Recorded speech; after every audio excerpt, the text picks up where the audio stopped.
Hello दोस्त, तो क्या हाल चाल है। सब बढ़िया। हम उम्मीद करते हैं आप अच्छे होंगे। ठीक है। तो आज हम स्टार्ट करते हैं क्लास 10th का केमिस्ट्री पहला चैप्टर, जिसका नाम है रासायनिक अभिक्रिया एवं समीकरण। ठीक है। तो आप समझते हैं रासायनिक अभिक्रिया क्या है। रासायनिक अभिक्रिया क्या है? तो रासायनिक अभिक्रिया किसे कहते हैं? जब कोई पदार्थ कोई अन्य पदार्थ से क्रिया करके दो या दो से अधिक अन्य पदार्थ प्राप्त करता है, चाहे बनता है, तो उसे क्या कहते हैं? रासायनिक अभिक्रिया कहते हैं। तो देखो भाई, हम लिख देते हैं। ठीक है। जब जब कोई पदार्थ जब कोई पदार्थ जब कोई पदार्थ कोई अन्य पदार्थ से क्या करता है? कोई अन्य पदार्थ से क्रिया करके क्रिया करके क्रिया करके क्रिया करके पढ़ो। ठीक है। क्रिया करके दो या दो से अधिक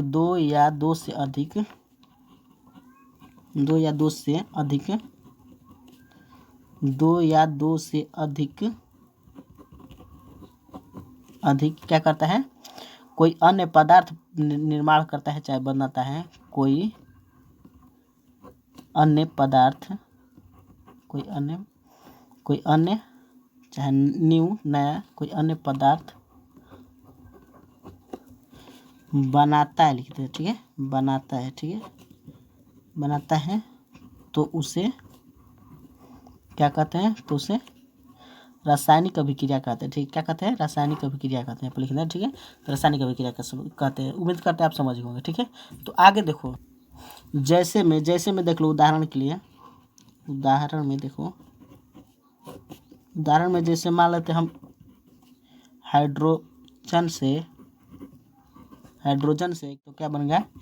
H2HCl बनेगा। ठीक है। क्योंकि इस पे प्लस चार्ज, इस पे क्या होता है? Minus charge. प्लस माइनस जुड़ जाता है। ठीक है। तो प्लस चार्ज, इस पर माइनस चार्ज होगा। ठीक है। तो ऐसा होता है। तो यह क्या कहलाता है? रासायनिक अभिक्रिया का। अभिक्रिया पढ़ते हैं, प्रतिफल हो गया या अभिकारक हो गया। ठीक है। तो अब स्टार्ट करते हैं। तो आप देखने वाले हैं, पॉइंट देखने वाले हैं। दूसरा का पॉइंट है क्या? अभिकारक। अभिकारक किसे कहते हैं? अभिकारक। तो आप समझने वाले हैं अभिकारक किसे कहते हैं।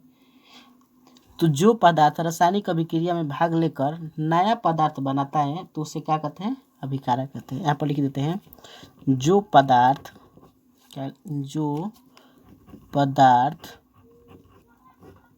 पदार्थ किसमें? रासायनिक अभिक्रिया में। किसमें? रासायनिक अभिक्रिया में। किसमें?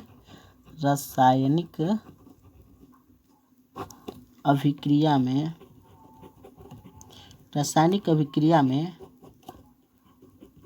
भाग लेकर नया पदार्थ बनाता है। नया पदार्थ बनाता है, उसे क्या कहते हैं? उसे अभिकारक कहते हैं। अभिकारक कहते हैं। क्या? अभिकारक कहते हैं। ठीक है। जैसे में समझ लो, जैसे में हो गया, उदाहरण के लिए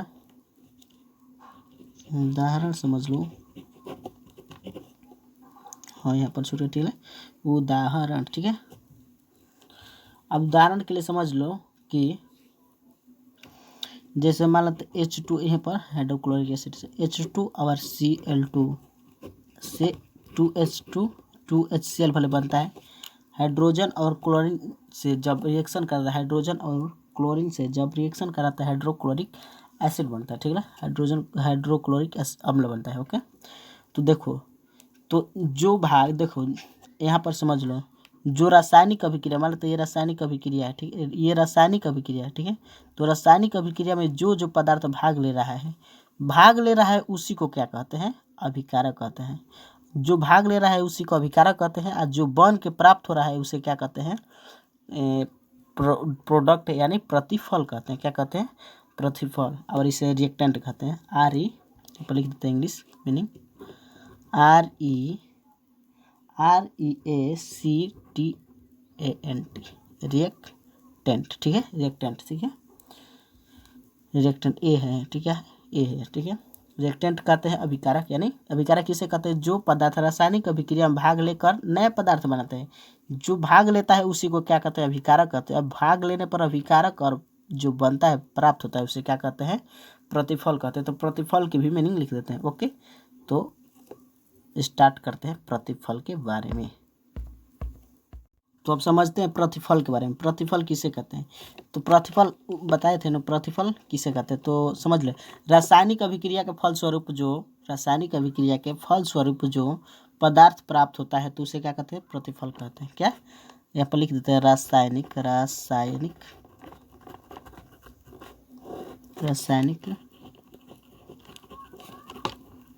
अभिक्रिया के फलस्वरूप, ठीक है, आधावश, ठीक है, फलस्वरूप, रासायनिक अभिक्रिया के फलस्वरूप जो पदार्थ प्राप्त होता है, जो पदार्थ क्या होता है? पदार्थ प्राप्त होता है उसे क्या कहते हैं? उसे प्रतिफल कहते हैं।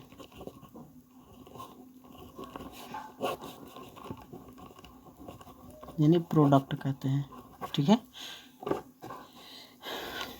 इसी उदाहरण के अनुसार समझते हैं, उदाहरण से समझ लेते हैं। ठीक है, H2 और Cl2 से, ठीक है, यानी हाइड्रोजन और क्लोरीन से समझ लेते हैं। हाइड्रोजन क्लोरीन जब क्या करते रिएक्शन कराने पर क्या होता है? HCl, यानी 2HCl बनता है। ठीक है, तो 2HCl जो यह प्राप्त होता है, ये रासायनिक अभिक्रिया है। तो जिससे रिएक्शन से जो फलस्वरूप, मतलब क्या समझते हैं? फल मतलब कि फलस्वरूप, मैथ में पढ़े तो फल मतलब फलन, मतलब कि जोड़ होता है। ठीक है, तो इसके रिएक्शन से जो इसके जोड़ने पर जो प्रोडक्ट प्राप्त होता है, ये प्रतिफल कहलाता है। मतलब कि जो प्राप्त होता है ये क्या कहलाता है? प्रतिफल कहलाता है। ओके, उम्मीद करते हैं आप समझ गए होंगे। तो अब आगे देखते हैं। भाई साहब, रासायनिक अभिक्रिया की कुछ विशेषताएं। ठीक है, तो देखते हैं। तो अब हम देखने वाले रासायनिक अभिक्रियाओं की कुछ विशेषताएं। क्या? रासायनिक अभिक्रियाओं की कुछ विशेषताएं। तो देख लो भाई, रासायनिक अभिक्रिया कुछ विशेषताएं। पहला नंबर होता है जिसमें गैस की उत्पत्ति। कैसे? गैस की उत्पत्ति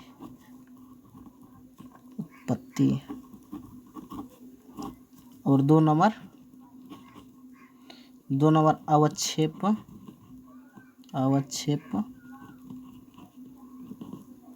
क्षय। ठीक है, अवक्षेप का बनना।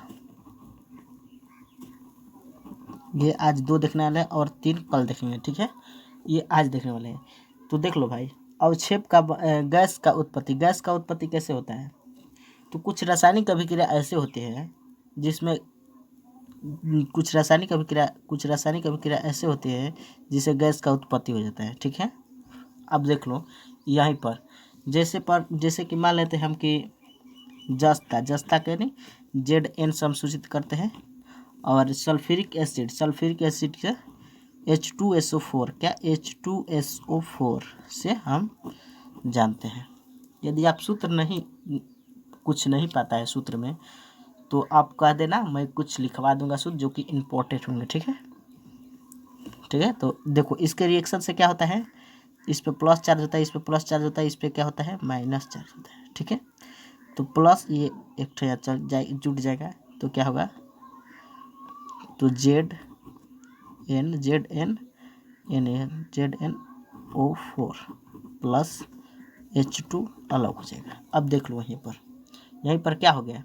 H2 यह अलग हो गया, हाइड्रोजन ये अलग होता है। हाइड्रोजन क्या है? एक गैस है ना, हाइड्रोजन एक गैस है, तो ये अलग हो गया। तो क्या कहते हैं? रासायनिक अभिक्रिया में कुछ ऐसा होता है जिसमें रिएक्शन करने पर क्या होता है?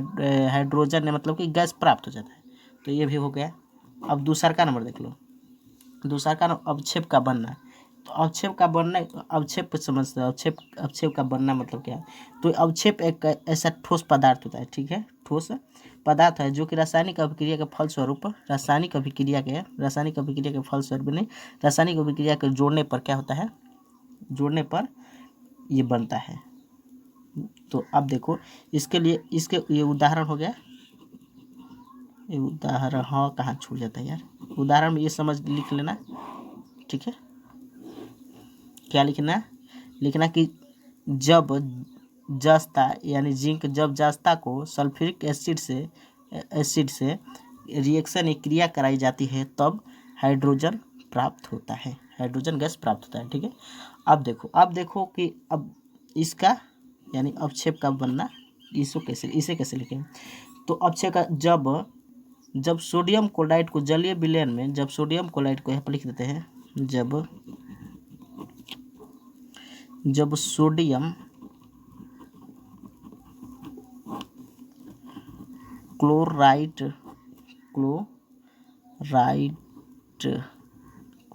जब सोडियम क्लोराइड के जलीय विलयन में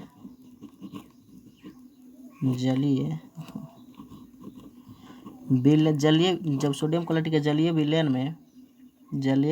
में सिल्वर के सूत्र आप जानते हैं क्या होता है? सिल्वर के Ag होता है। सिल्वर नाइट्रेट के सूत्र सिल्वर नाइट्रेट यानी Ag, और नाइट्रेट का सूत्र NO3, क्या? NO3 nitrate, silver nitrate, okay. का विलयन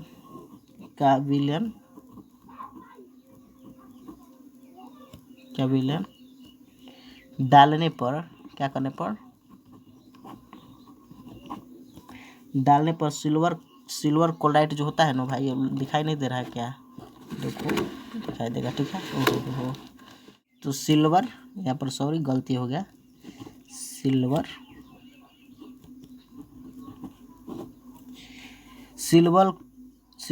क्लोराइड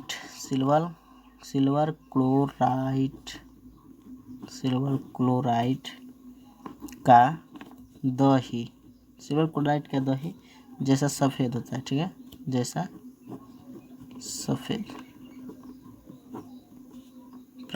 सफ़ेद अवक्षेप प्राप्त होता है। क्या? अवक्षेप प्राप्त होता है, ओके। मतलब कुल इतना लिखने से आपको पता चल गया, तो मतलब ये बात निकल के आया कि जब क्या है, सोडियम क्लोराइड, जब सोडियम क्लोराइड का जलीय विलयन में रिएक्शन कराते हैं तो सोडियम नाइट्रेट का, और फिर नाइट्रेट में क्या करते हैं, इसे डाल देते हैं, किसमें? नाइट्रेट भी कैसा, सिल्वर नाइट्रेट में डालने पर क्या होता है, तो ये क्लोराइड कैसा, दही जैसा सफ़ेद हो जाता है। कैसा? दही जैसा सफ़ेद होता है, या अवक्षेप दही जैसा, मतलब कि उजला सफ़ेद हो जाता है, ठीक है।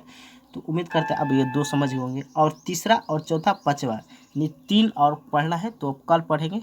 और इतना ही आज पढ़ने हैं केमिस्ट्री के, इतना ही पॉइंट पढ़ते हैं, और मिलते हैं अगले वीडियो में। तब तक के लिए जय हिंद, जय भारत, वंदे मातरम। यदि आप मेरे वीडियो को पसंद करते हैं तो लाइक सब्सक्राइब जरूर करना। मिलते हैं अगले वीडियो में, तब तक के लिए जय हिंद, जय भारत, वंदे मातरम।